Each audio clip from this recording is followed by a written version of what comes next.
მე მომავალში განათლებისა და შინაგან საქმეთა სამინისტროების ერთობლივი კამპანიის გამარჯვებულები ცნობილია. ჯილდო 56 მოსწავლეს გადაეცა.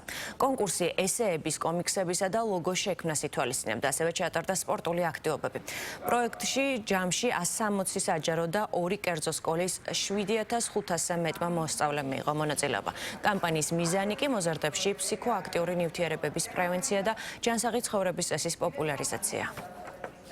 ეს არის არაჩვეულებრივი პროექტი მე მომავალში, რომელიც ემსახურება ფსიქოაქტიური ნივთიერებების ავადმოხმარების პრევენციას სკოლებში. მონაწილეობა მიიღო 160-ზე მეტმა სკოლამ და 7000-ზე მეტი მოსწავლე იყო ჩართული. ჩვენთვის განათლების, მეცნიერებისა და ახალგაზრდობის სამინისტროსთვის ერთ-ერთ უმნიშვნელოვანეს პრიორიტეტს წარმოადგენს ხარისხიან სწავლა-სწავლება და განათლებასთან ერთად ჩვენი შვილების ჯანმრთელობა, ჯანსაღი ცხოვრების წესი და უსაფრთხო სკოლა. შინაგან საქმეთა სამინისტრო აქტიურად იყო ჩართული აღნიშნული პროექტის განხორციელებაში.